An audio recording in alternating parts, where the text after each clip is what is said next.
55 жыл тарихы бар бұл қаладағы жылу электр орталығы бүгінде шағын шаһар мен оның жанындағы кенттердің 400-дей көп қабатты тұрғын үйіне жылу береді. Ал жылыту маусымының келуімен орталықтың жұмысы алдағы мерзімде тіпті маңызды. Жалпы қысқы жылыту маусымына дайындықтың өзі үлкен жауапкершілікті қажет ететін науқан. Осы тұрғыда апташілік жұмыс кестесіне сәйкес Степногорск жылу орталығында болған шаһар басшысы Алпысбай Қайыржанов кәсіпорынның жұмысымен танысты. Бұл тұрғыда қала әкімін жөндеу жұмыстарын аяқтау мерзімі мен арнайы жабдықтардың жалпы жағдайы қызықтырды. Мұнда Степногорск энергокешен ұйымының өкілдері және Степногорск жылу электр орталығының директоры Игорь Шитов меймандарға кәсіпорындағы қазандықтар орналасқан цехты көрсетіп, жөндеу бойынша атқарылған шараларды баяндады.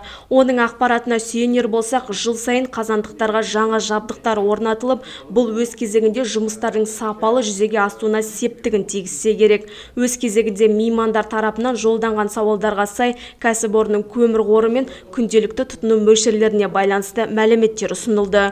Бұл күні шаһар әкімі ат басын тіреген келесі нысан өңірдегі 305-ші су шоқысы болды. Айта өту керек, айтулы жоба Нұрлы жол мемлекеттік бағдарламасы аясында су тазарту құрылыстарын кешенді реконструкциялаудан өтті. Жобаны іске асыру 2018 жылы басталып, 2020 жылы пайдалануға берілді. 70-ші жылдары салынған ескі сүзгі станциясының орнында жаңа корпус салынды. Онда Австрия, Германия және Франциядан жабдықтар орнатылды. Станция тәулігіне 48 мың текше метрге есептелген. Мұндай жаңартулар суды тазартудың орташа тиімділігін 47%-дан 75-3%-ға дейін арттырса керек. Атаулы жоба қала тұрғындарын сапалы ауыз сумен үздіксіз қамтамасыз етуге мүмкіндік берді деп отыр мамандар. Нысандарды аралау барысы қала ішіндегі қалыпқа келтірілмей тұрған үйлерді назарға алумен тәмамдалды. Мұнда жауапты жүйе мамандары бұл тұрғыда атқарылып отырған шаралар жөнінде ақпараттандырды.